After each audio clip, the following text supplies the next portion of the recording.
ഒരു കാലത്ത് പെട്ടിക്കടവുഡ് എന്നൊക്കെയായിരുന്നു മോളിവുഡിൻ്റെ വിളിപ്പേര്. സിനിമകളുടെ നിലവാരത്തിൽ മറ്റേത് ഇൻഡസ്ട്രിയെയും കവച്ചു വയ്ക്കാനുള്ള ആവതുണ്ടായിട്ടും ബോക്സ് ഓഫീസിലും കോടി ക്ലബ്ബുകൾക്കിടയിലും നമ്മുടെ മലയാള സിനിമ അടിപതറിയിരുന്ന സമയമായിരുന്നു അത്. ഒടുവിൽ 2016 മലയാള സിനിമയുടെ ആദ്യ സീൻ മാറ്റം സംഭവിച്ചു. പുലിമുരുകനിലൂടെ മോഹൻലാൽ മലയാളത്തിലെ ആദ്യ 100 കോടി ക്ലബ്ബ് എന്ന നേട്ടം കൈപ്പിടിയിലാക്കി. പിന്നീട് ഇങ്ങോട്ട് ചില സിനിമകൾ കൂടി അത് ആവർത്തിച്ചു. എന്നാൽ മായാവിൽ ശ്രാങ്ക് പറയുന്നത് പോലെ ഇതൊക്കെ എന്തെന്ന് പറഞ്ഞാണ് 2024 മലയാള സിനിമയുടെ കയ്യും പിടിച്ചങ്ങ് അടിച്ചു കയറി വന്നത്. നാട്ടുകാർക്ക് വട്ടായതാണോ അതോ എനിക്ക് പ്രാന്തായതാണോ എന്ന് ചോദിച്ചതുപോലെ കോടി ക്ലബ്ബുകളുടെ ചാകര തന്നെയായിരുന്നു 2024. അക്കൂട്ടത്തിലേക്ക് കഴിഞ്ഞ വർഷം എത്തിയ അവസാന സിനിമയാണ് മാർക്കോ.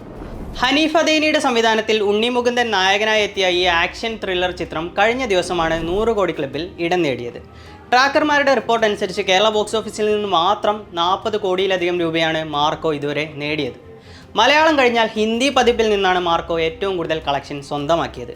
ബോളിവുഡിലെ വമ്പൻ റിലീസുകളെ പിന്നിലാക്കിയാണ് മലയാളത്തിൽ നിന്നെത്തിയ മാർക്കോ മുന്നേറുന്നതെന്നതും സിനിമയുടെ ഈ ബോക്സ് ഓഫീസ് വിജയത്തിന് മാറ്റുകൂട്ടുന്നുണ്ട്. മാർക്കോ ഹിന്ദി പതിപ്പിൽ നിന്ന് 10 കോടി കളക്ഷൻ നേടിയതായാണ് ട്രേഡ് അനലിസ്റ്റുകൾ റിപ്പോർട്ട് ചെയ്യുന്നത്. തമിഴ്, തെലുങ്ക് മൊഴിമാറ്റ പതിപ്പുകളിൽ നിന്നും സിനിമയ്ക്ക് മികച്ച പ്രതികരണമാണ് ലഭിക്കുന്നത്. അതേസമയം മലയാളത്തിൽ നിന്ന് 100 കോടി ക്ലബ്ബിലെത്തുന്ന 9ാമത്തെ സിനിമ കൂടിയാണ് മാർക്കോ. റിലീസിനെത്തി 16ാം ദിവസത്തിലാണ് സിനിമയുടെ ഈ നേട്ടം. 2016-ലെത്തിയ ആക്ഷൻ ത്രില്ലർ ചിത്രം പുലിമുരുകൻ 100 കോടി ക്ലബ്ബിൽ മുത്തമിടാനെടുത്തത് 36 ദിവസമാണ്. ട്രാക്കിംഗ് വിവരങ്ങൾ അനുസരിച്ച് 145 കോടി കളക്ഷനാണ് പുലിമുരുകൻ ആഗോളതലത്തിൽ അന്ന് നേടിയത്.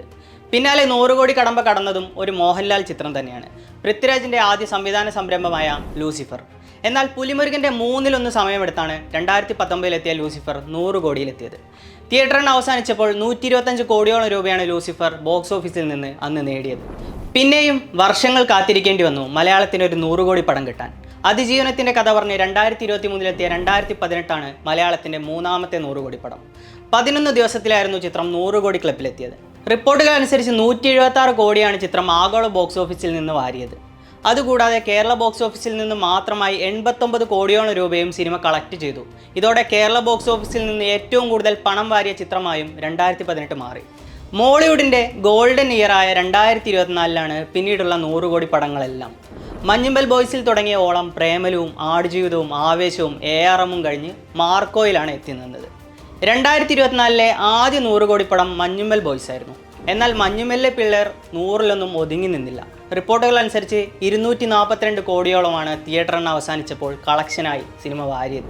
പ്രേമലു ആകട്ടെ ആഗോള കളക്ഷനായി 135 കോടിയോളം രൂപ നേടുകയും റിപ്പോർട്ടുകൾ അനുസരിച്ച് കഴിഞ്ഞ വർഷത്തെ ഇന്ത്യയിലെ തന്നെ ഏറ്റവും കൂടുതൽ ലാഭം നേടിയ സിനിമയായി മാറുകയും ചെയ്തു. 31 ദിവസം കൊണ്ടാണ് പ്രേമലു 100 കോടി നേട്ടത്തിലെത്തിയത്.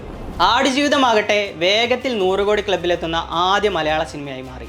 9 ദിവസം കൊണ്ടായിരുന്നു സിനിമ ഈ നേട്ടം സ്വന്തമാക്കിയത്. ഫഫയുടെ ആവേശവും അതിവേഗത്തിൽ 100 കോടി ക്ലബ്ബ് പിടിച്ചു. 13 ദിവസം കൊണ്ടാണ് ആവേശം ഈ നേട്ടം സ്വന്തമാക്കിയത്. ടൊവിനോ ചിത്രം ARM ആണ് 2024-ലെ 5ാമത്തെ 100 കോടി പടം. 18 ദിവസം കൊണ്ടാണ് ചിത്രം ഈ നേട്ടത്തിലെത്തിയത്. ഇനി 2025-ൽ എത്താൻ പോകുന്ന സിനിമകളും ഒട്ടും മോശമല്ല. പാൻ ഇന്ത്യൻ ലെവലിൽ വരെ കളക്ഷൻ തൂക്കാൻ തയ്യാറായാണ് ഈ വർഷത്തെ സിനിമകളും അണിയറയിൽ ഒരുങ്ങുന്നത്. 2024-ൽ ചുവട് പിഴച്ചവർക്കെല്ലാം ശക്തമായ തിരിച്ചുവരവ് പ്രതീക്ഷിക്കുന്ന വർഷം കൂടിയാണ് 2025.